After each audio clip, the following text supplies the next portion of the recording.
შენ მომიყევი აბა თუ შეგიძლია ქართული ყურძნის ჯიშების საქართველოში ხო მეტი ენდემური ყურძნის ჯიშია გავრცელებული. ხო, მერე? ალადას ტური გავრცელებულია გურიასა და იმერეთში.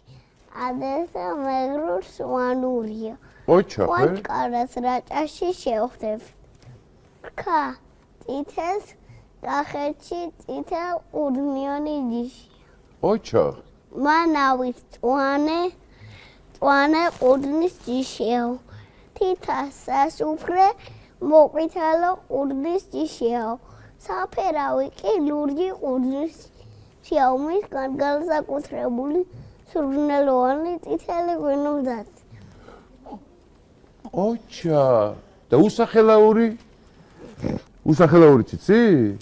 აბა მითხარი უსახელაური. უსახელაური გავრცელებულია მხოლოდ ლეჩხუმში. სხვაგან არსად არ არის? მარტო ლეჩხუმშია? მოშავო ყურძნის ჯიშია. მოშავო? მისგან უნიკალური წითელი ღვინო მზადდება. ოჩახში, რა ყველაფერი მაგრად იცი ამ ყურძნის ჯიშებში, ქართული ყურძნის ჯიშებში, თან აი არ ვიცი, ძალიან მაგარი ხარ რა. ამდენ ამას როგორ სწავლობ? აბა ეხა შენ მითხარი, რამდენი სიმბოლო გააჩნია ჩვენ სახელმწიფოს? 3? აბა რა არა სიმბოლოები? დროშა, ჰიმნი და გერბი.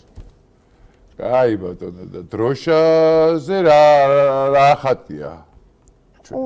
ჩვენ დროშაზე რა არის გამოსახული? 5 ჯვარი. 5 ჯვარი? თავარი ჯვარი რას ნიშნავს? დიდი როა, დიდი. დიდი როა, ხო და ეგ ვინ არის? რას ნიშნავს თავარი ჯვარი? იესო ქრისტეს. ოჩახ და ის პატარა ჯვრები რას ნიშნავს? მახარებლებს. ოჩახში და აბა ეხა შენ მითხარი ჩვენ გერბზე. არა, მოდი ჯერ გიმნზე გკითხავ რა. ჩვენ გიმნს რა ქვია? თავისუფლება. და ვინ დაწერა ჩვენი გიმნი?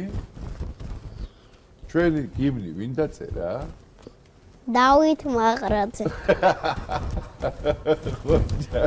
ხოჭარ და ჩვენ გერბზე რა არის გამოსახული? ორი ოქროს ლომი.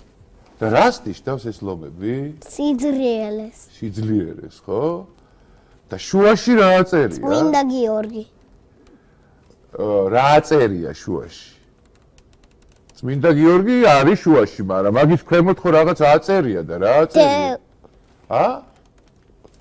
ძალა ერთობაში. ოჩახ. და წმინდა გიორგი რას წარმოადგენს? რატო ახატია გერბზე?